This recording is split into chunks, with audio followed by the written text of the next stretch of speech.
Salam sejahtera tuan-tuan dan puan-puan, saudara-saudari sekalian, apa kabar semua? Nama saya ialah Dr. Lee dan saya berasal dari Bukit Mentajam di seberang Perai, bahagian utara di barat daya.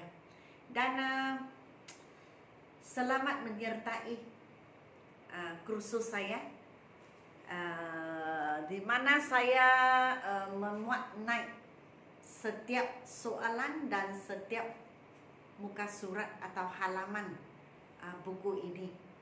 Book 2, Dr. Lee's Method, dan buku ini diterbitkan dalam dua bahasa, bahagian penerangan sahaja, sebab kalau soalan saya tidak dapat menterjemah kepada bahasa Melayu kerana latihan itu dalam bahasa Inggeris, tetapi penerangan itu memang dalam bahasa Melayu dan bahasa Inggris, dan ini atas permintaan subscriber YouTube saya. Jadi buku ini diterbitkan pada tahun ini, dan sekarang saya sedang memuat naik setiap halaman, setiap soalan dalam buku ini. Kesemuanya 40 bab. Sebelum ini saya telah memuat naik book 1. Buku ini, book 1, 38 bab. Kalian boleh menonton di YouTube channel saya, 38 bab. Setiap soalan telah saya memuat naik dalam 3 bahasa, yaitu bahasa Melayu, bahasa Cina, dan bahasa Inggris. Buku ini pula, yang dua bahasa ini, saya memuat naik di YouTube channel saya dalam bahasa Melayu sahaja, sebab saya yakin semua orang memahami penerangan yang dibuat dalam bahasa Melayu. Dan jikalau kalian mempunyai buku ini atau telah pun membeli buku ini, silalah ke bab ke-10. Hari ini kita sudah sampai ke bab ke-10, yaitu muka surat 22. Muka surat 22, ya. Jadi mungkin saya tulis di sini muka surat 22. Dan ini saya seharusnya tulis dengan marker merah.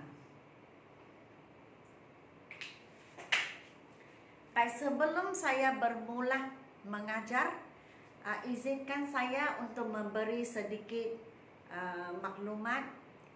Saya ingin maklumkan kepada kalian bahawa book 2, iaitu buku yang sedang kita belajar, dan book 1 yang telah saya memuat naik mungkin 2 tahun dahulu atau setahun dahulu, kedua-dua buah buku ini masih ada stok. Jadi jikalau kamu ingin membeli, silalah WhatsApp kepada saya 01978782999. Dan jikalau kalian ingin belajar pertuturan speaking, silalah ke TikTok saya. Kedua-dua akaun ini ialah kepunyaan saya. Jadi yang mana-mana suka hati kalian boleh menonton akaun ini ataupun akaun ini. Jadi setiap 2 hari atau 3 hari saya memuat naik pengajaran percakapan dalam klip-klip yang pendek. Dan di sini saya juga membuka kursus latihan guru. Guru maksudnya kalian tidak semestinya guru kepada anak pun boleh. Jadi jika kamu sertai kursus ini, saya bekalkan buku dan latihan. Jadi kamu boleh menggunakan Dr. Lee's Method untuk mengajar, sama ada mengajar anak sendiri, jiran tetangga, di pusat tuition, ataupun tuition di rumah, ataupun di pusat bahasa, atau mana-mana sahaja. Oke, jikalau ingin juga, silalah WhatsApp kepada saya, ya. Dan sekarang saya beralih ke sebelah sini. Bab ke-10, possessive pronouns. Jadi possessive pronouns yang kita melihat di belakang, yang saya rasa saya sepatutnya membuat garisan hitam untuk menunjukkan kepada kalian bahawa ini semua dipanggil possessive pronouns. Ini semua nama grammarnya, nama tata bahasanya ialah possessive pronouns yang terdapat biasanya di hujung ayat sebagai objek.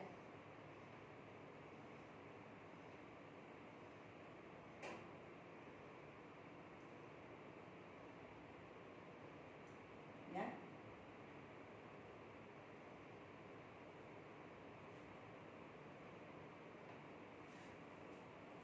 Jadi yang saya buat garisan hitam 2 kali garis itu semua dipanggil possessive pronouns.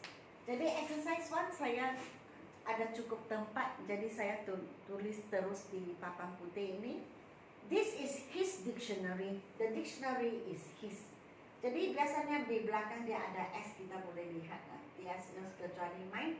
Dan dictionary kalau di belakang depannya his, kalau dictionary dipindah ke depan sama juga. Di hujung sekali ayatnya his. Yang his ini ialah possessive pronouns. This is its bowl. The bowl is its. Ia punya. Jadi kalau di depan belakangnya ada common noun. Common noun maksudnya kata nama am. Tapi kalau bowl ini kita pindah ke depan, maka di belakang ia menjadi objek. Kalau dia menjadi objek, maksudnya di belakang ayat dia dipanggil possessive pronoun. Untuk his dan its tempatnya sama, jawabannya sama, sama ada dia di depan ataupun di belakang. Di those are our clothes, the clothes are ours. Kali ini kita boleh lihat ada S di belakang. Jadi clothes kalau di belakang, di depannya jangan tambah S, our, kami punya. Kalau clothes kita pindah ke belakang, our pindah ke belakang. Kalau clothes itu pindah ke depan, maka our itu pindah ke belakang. Jadi mesti ada S untuk menunjukkan objek, untuk menunjukkan ia adalah possessive pronouns. Maksudnya ia punya, tetapi nokta, titik nokta. This is my umbrella, the umbrella is mine. Kita tengok kedudukan umbrella. Kalau di belakang, depannya mine, my, saya punya. Tetapi jikalau umbrella kita pindah ke depan, maka mine menjadi mine, mine. Sama juga artinya saya punya. Hanya subjek sudah pindah ke, yang objek sudah pindah ke subjek. Okay? Those are the fishing rods, the fishing rods. Yes, sama juga kita lihat kedudukan. Fishing rods di belakang, depannya dia, tidak ada S. Tapi kalau fishing rods kita pindah ke depan, maka yang dia itu mesti tambah S. Okay? These are your socks, the socks are yours, sama juga. Kita perhatikan kedudukan socks. Kalau di belakang, maka yang your itu tidak ada S. Tetapi kalau socks kita pindah ke depan menjadi subjek ayat itu, maka yang your itu mesti tambah S. Dan yours itu adalah objek ayat itu. Nombor 7. It is her skirt, the skirt is hers. Sama juga kita perhatikan skirt. Kalau skirt di belakang, hadapannya her itu jangan kita tambah S. Tetapi kalau skirt itu kita pindah ke depan menjadi subjek ayat itu, maka her itu mesti ada S, jadi menjadi hers. Okay? Jadi yang saya buat 2 garisan hitam itu kita panggil possessive pronouns dalam tata bahasa Inggris or English grammar. Kita beralih ke exercise 2. Ini saya akan membaca sebab saya seperti biasa tidak cukup tempat untuk menulis. This is the puppy's kennel. The kennel is puppy's kennel. Puppy punya kennel. Jadi kennel kalau pindah ke depan, maka di belakangnya ialah its untuk menggantikan puppy's, ia punya. Our clothes ayatnya, these are our clothes, the clothes are ours. Sama juga, clothes kalau pindah ke depan, maka our itu mesti ada as ours. Number 3. These are the boys' socks. The socks are. Boys ini banyak. maksudnya dia. Di hadapan benda, dia itu tidak ada S, kecuali dia ada apostrofi. Jadi kalau kita pindah ke belakang, ia menjadi theirs, ada S. Number 4. Those are your shirts. The shirts are yours. Kalau shirts di belakang, hadapan itu your, tidak ada S. Tetapi kalau shirts itu kita pindah ke depan menjadi subjek, maka yours itu mesti ada S. My bicycle. That is my bicycle. Bicycle is mine. Bicycle di hadapan mine, saya punya. Kalau saya punya, kita tulis di belakang di hujung ayat. Dan bicycle kita pindah ke depan, maka ia menjadi mine. Sama juga saya punya. Number 6. It is Rosie's camera. The camera is, Rosie itu perempuan, sebenarnya her camera. Tapi di depan kalau apostrophe S itu memang mesti ada S. Tetapi jikalau saya tulis her untuk menggantikan Rosie, maka her itu tidak ada S sebab belakangnya ada benda kamera. Tapi kalau kamera kita pindah ke depan, maka yang hers itu mesti ada S. David bought a car, maksudnya he bought a car. Jadi the car is his. This is his car, the car is his, begitu. Oke? Untuk his ingat dan its, ITS.